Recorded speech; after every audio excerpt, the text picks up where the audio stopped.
Today on Clear Your Clutter Inside and Out, we're talking about spiritual bypassing. Do you avoid healing wounds by ignoring them? Have you found yourself continuously sprouting enlightened principles to circumvent instead of doing the work? Are you always touting how woke you are, but find people challenging you on that? Learn how to stop spiritual bypassing before it starts. Does your clutter own you? On Clear Your Clutter Inside and Out, we'll teach you how to become aware of your clutter along with action steps to declutter and create the life you desire. Come on, let's get started.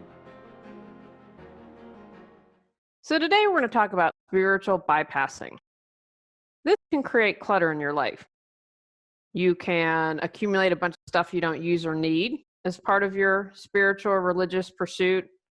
Buy this incense or buy this crystal.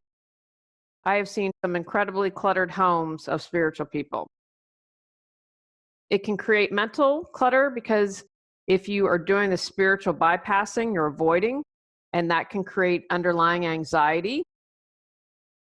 You can create emotional clutter by not honoring your emotions. You're not owning your life when you're doing the spiritual bypassing, or if you are someone who is causing harm to another, that's not spiritual. You can create financial clutter if you spend a ton of money on enlightenment. I will be sharing my story soon, and that's a little bit of it.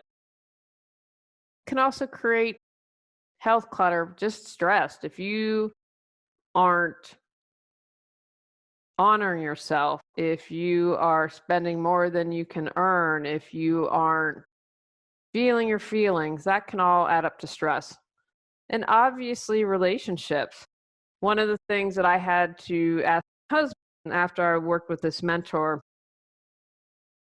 is I had stepped out and it'd been 4 or 5 months, and I went out to lunch with someone who was a part of that group. And she said, "Oh, Elizabeth this and Elizabeth that." And I came home and I said, "Was I like that?" And he said, "Yes, it can cause a strain in your relationship." And I told my husband, moving forward, I don't think I'll ever do that again or get caught up like I did. Today's episode was inspired by a few things. I have a book by an author, and there was a big brouhaha with someone. I'm not going to go into the details, but suffice to say, the person was abusive and people were coming to their defense. And someone was able to say, whoa, whoa, hold on, let's take a step back here. And there was abuse that needs to be acknowledged, and then we can move forward, but you just can't bypass it and ignore it. And so that inspired me to write the episode. I think also what I was inspired by, as I mentioned a moment ago, is after leaving what I probably would call cult light and hearing someone just not listening to their wisdom and saying, "Oh, Elizabeth this, Elizabeth that." It's like, whoa, that's not healthy. So that also inspired today. And then I read this story and made some revisions, but I thought it was a great example of really kind of extreme spiritual bypass. There was a man who was driving a car, hit a young woman riding a bike and killed her. He was struggling with his emotions. Obviously, I think most of us who are decent human beings would be fraught and feel guilt, even if it wasn't our fault if we had hit someone. He ended up doing the spiritual bypassing because he said he had no blame. The girl attracted the accident, a la law of attraction, and created her own death, and so he bore no responsibility. I don't have to feel guilt about this. To me, that's an example of spiritual bypassing. And as I mentioned a moment ago, in cult light, I wasn't feeling my emotions despite all the work I was doing, and I wouldn't address stuff. One of the things that the mentor said to me all the time was, "Oh, you were a thief in a past life. You were a thief in a past life." And that really did a number on me. And I think maybe I haven't examined it that maybe played a part, like, oh my gosh, well, if I pay this money, then maybe that's a way of making amends. And someone said to me the other day, she was projecting onto you. That had nothing to do with you. So for years, this has entered my consciousness and thinking, well, if someone ripped me off, then is that the karma? No, it was really some spiritual bypassing going on. And when I'm going to write a book about my experience, because I don't want anyone else to go through what I do. And if it makes a difference for one person, then it'll be well worth the effort. Because I wouldn't want anyone to do what I do. And I know I'm going to piss off a lot of people that are still in that group, and they're going to completely do the spiritual bypassing, and I'm sure say hateful things about me. And it is what it is. I have zero control over that. But my truth needs to be spoken, and I need to support other people. Because when you do spiritual bypassing, that allows you to justify abuse. And so it's gone beyond you saying, maybe you doing self-harm by not feeling your feelings or owning your life. But then someone who's a quote unquote guru can justify their abuse. Well, this is a spiritual, enlightened way for me to do this to you. And so that's kind of what I got caught up in. People had been with this woman for over 20 years. And one of the things as I started to pull away was there was one woman in particular, and I thought, you've been seeing her for 20 years and you act like you're in junior high. Like, she pulled some mean girl stuff on me. And I'm thinking, we're about spiritual enlightenment here, and you're acting like you're 13, and you've been working with her for 20 years, and you take 4 classes a week, and you go on all the retreats. This isn't adding up. Something's not right about that. So those were some of the things that had inspired me for today. So I got a definition from Wikipedia. A spiritual bypass or spiritual bypassing is a, quote, tendency to use spiritual ideas and practices to sidestep or avoid facing unresolved emotional issues, psychological wounds, and unfinished developmental tasks, unquote. The term was introduced in the early 80s by John Wellwood, a Buddhist teacher and psychotherapist. Clinicians in pastoral psychology have identified both beneficial and detrimental manifestations of behavior that could be described as spiritual bypass. I think when you break it down, I'd also call it a defense mechanism, right? And it's a zoning out instead of zoning in. And I want to start off by saying, I got to tell you, I apologize, YouTube listeners, my nose is itching like crazy this morning. First, this can be any religious or spiritual practice. Now, I have tried to make it clear on multiple episodes, what I do is about me and how you respond is about you. Having said that, I try to be as clear and transparent as possible. So an example would be the Catholic Church doing a spiritual bypassing of the abuse. A clergy was able to abuse a young child and justify it some way in some shape or form spiritually, would be my guess. I haven't talked to anyone. There was a scandal in the Buddhist community with sexual misconduct. Don't get caught up in thinking that your religion or spiritual practice is immune. I think this probably invades every religious or spiritual practice. But if you have immediately jumped to the defense, I want you to take a moment and step back and don't think just because you practice whatever or you're a whatever that this doesn't apply to you. It's a lot of avoiding instead of accepting. We all have our dark side, right? Our shadow side. I definitely have it. When I was younger, I thought, oh my gosh, this has to be avoided at all costs. But then I wasn't able to heal. By bringing the darkness in my light, bringing the shadow forth, shining a light on it, it allowed me to heal. When we do the spiritual bypassing, we don't heal. So here are a couple of more examples of spiritual bypassing. I used one previously about the man riding the bike. And this can be a way that you can use a law of attraction to avoid responsibility, right? If we are really spiritual and on a spiritual religious path, we own our lives. I had a teacher once tell me that only a small portion of people had this instant manifestation thing going on. So I just want to share that as a side note, because when I really struggled a couple years ago, one of the things that I was beating myself up was, well, I should be able to manifest this. I should be able to make it happen. And that's not true. I don't believe that there's some unconscious thought that I had. I just don't buy that. I saw an ad on Facebook about decluttering and tying it to manifestation. I have to tell you, it made me a little nervous, and maybe I have to rethink how I say things, because I'm all about creating the life you choose, deserve, and desire. And on one hand, that's manifesting, but I know part of it's for me that I've talked about not having any expectations on outcome. So I think, one, if you don't do the work, you're never going to create the life you desire. And also, the life that might be best for you might not exactly look like what you had envisioned. And that's a truth for me. Anyway, here are some examples of spiritual bypassing. Only love and light, right? I know someone says, oh, love and light, it's all good, right? And you ignore any quote unquote negative emotion. And I had an interesting thing. I've been trying to be on Facebook a lot less. And I had a memory that showed up, and it was about coming from love. And the story was how this woman gave a water bottle to a racist. She said, well, here's water. You obviously need it. I don't know if you've been pepper sprayed or whatever. And that completely, because she reached out, in that instance, she was absolutely coming from a place of love, and changed that man's life. And he was able to do some self-examination and say, wow, I'm full of hate. But that's different. That is coming from love. Just being like, oh, love and light. I don't want to hear anything negative. I can't hear anything bad. Can you see the difference in those two examples?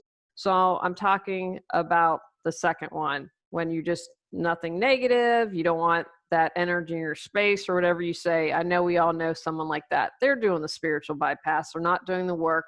They're refusing to look at the shadow side. Feel stuck, but have no clue what you need to do to move forward?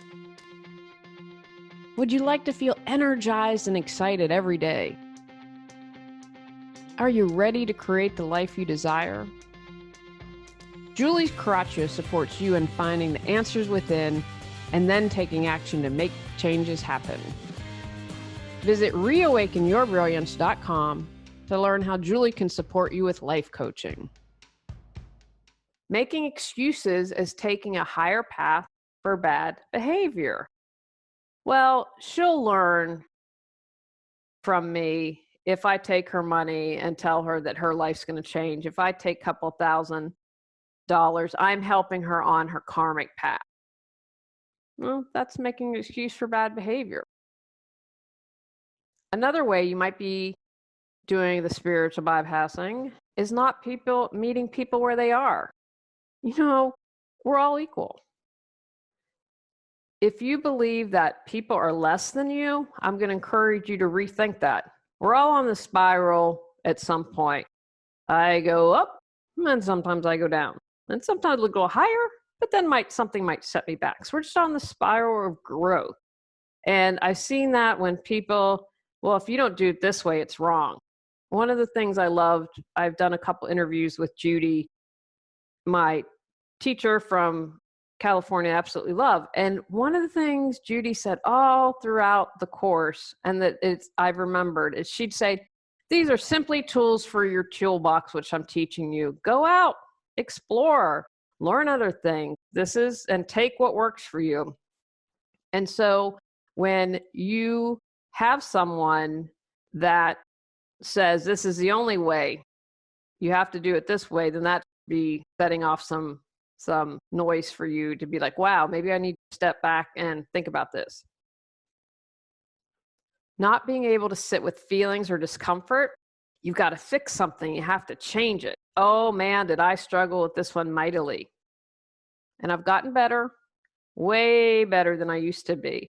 But I didn't want to feel uncomfortable. I didn't want to feel those terrible feelings. And as I've said, and I believe anyone that I've ever interviewed and asked this question has agreed with me, it takes up more energy to hold on to that stuff instead of facing it and releasing it. I remember thinking at the time, like, dang, I spent all this energy. How much have I wasted trying to hold this back when it would still poke out? Because it's going to figure a way to come out. And so now, and that's what my emotional eating's still related to. When I eat emotionally, that's because I don't want to deal with something. I don't want to confront something. But if I didn't stand up for myself, if I hadn't filed the lawsuit, for me, that would have been spiritual bypassing, because that would have been like, oh, well, confrontation's bad. No, confrontation's not bad. It's my sense of injustice. My sense of injustice is greater than any concern I have for rocking the boat or standing up for myself. So get comfortable with discomfort, because that can lead to big breakthroughs. Healthy boundaries are discouraged. Have you ever had someone, instead of saying, if you said, you know what, I don't really want to do this. This doesn't feel comfortable for me. This is brushing up against a boundary I have, or what I consider to be integrity. And they say, oh, you have a closed heart. You're so defensive. Someone's questioning your boundaries. Again, take a step back. That's spiritual bypassing. You're saying, you know what? This is my frame. This is what I'm okay with. This is what I'm comfortable with. And by trying to use a spiritual term, then they're trying to stop you from having healthy boundaries. And that's not good. That's a form of spiritual bypassing. Intellectualizing what you're feeling instead of what you're feeling. I used to do this a lot, right? I'd read and read and read. It didn't do so much work.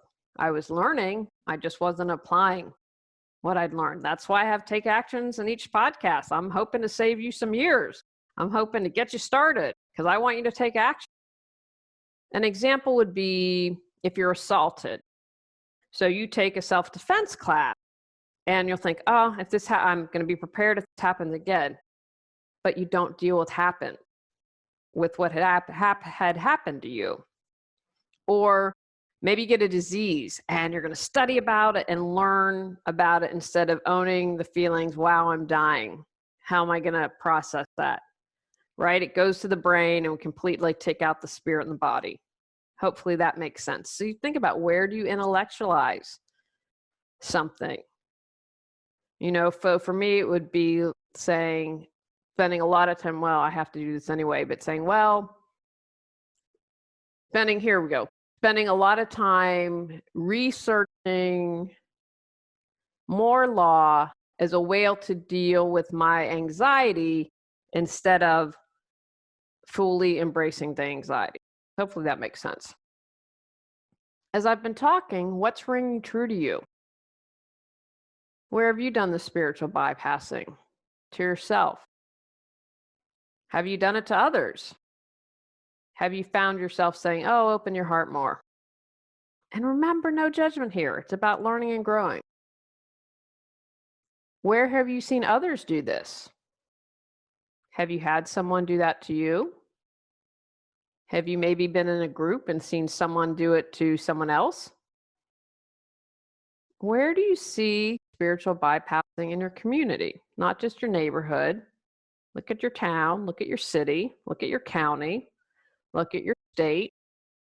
What about the national level? Do you think we have any spiritual bypassing going on there? And then kind of make a good stew with this, contemplate it. I'm a huge fan of journaling. Write down your thoughts. Also going to encourage you to check in with loved ones you trust outside if you're in a circle. Like I should have done that earlier and checked in with my husband, say, you know, what do you think about this monthly class I attend and on the work I'm doing with this person? What are your thoughts? What do you see when I come back? Do you see it as a good thing or a bad thing? If you don't have anyone outside of your circle, I'm going to encourage you to maybe take a break, step out of that, maybe seek a professional, talk to someone you don't know, and get another perspective, because you can get caught up in something. I did. Have to be compassionate with myself, because I desired something so strongly, I was willing to go all in. And I thought, if this can make it happen, I'm willing to go for it. So I have nothing but compassion for myself. Yeah, still a little angry. Yeah, probably. In due time, I'll release that and examine that more. But right now, I'm just like, I just have compassion for myself. Be aware of any religious or practice that's spiritual that promises bliss 24/7. Their way is the only way. Yikes, run when you hear that. I mentioned earlier, Judy'd say this is another tool for your toolbox. Look for that. If someone's saying it has to be done this way, you're never going to feel anything bad. Nah, that's not real work. That's bypassing. You have to do the work. In the end, you have to do it. Listening to this podcast increases your awareness, but then you have to take action. And that's where you have to step up the plate. You can listen. You can work with someone. You can read all the books, watch all the YouTube videos, but taking action comes down to you. Becoming more aware comes down to you. So if you want to change your life, that's what you need to do. Practice self-forgiveness.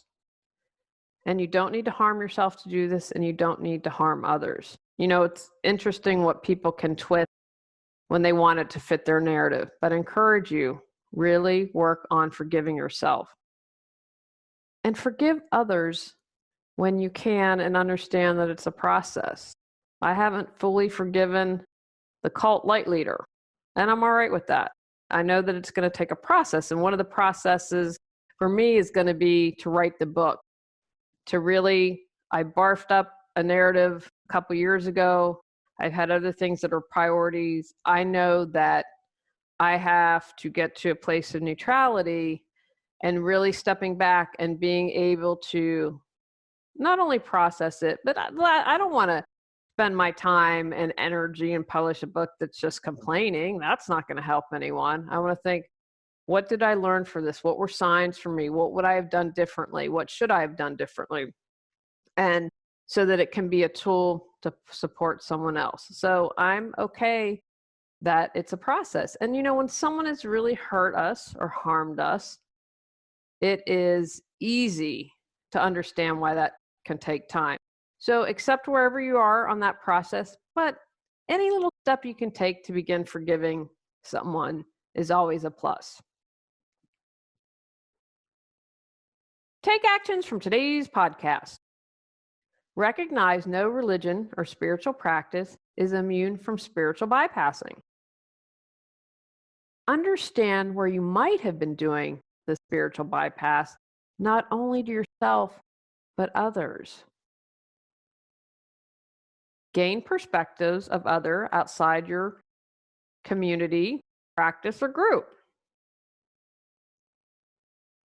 Be aware where others may be engaging in this behavior with you, people, or your community. Create a plan to immediately stop when you find yourself doing the spiritual bypass. Call in others who are doing the spiritual bypassing. Accept yourself in every way, shape, and form. Commit to doing personal growth, the good, the bad, and the ugly. Practice self-forgiveness. Forgive others as you can. Have a healthy spiritual or religious practice. Go out, clear your clutter to create the life you choose, deserve, and desire. Clearing your clutter allows you to share your gifts with the world. Get your free self-assessment to discover your clutter priority at reawakenyourbrilliance.com. If you've enjoyed Clear Your Clutter Inside and Out, please rate, review, and share us.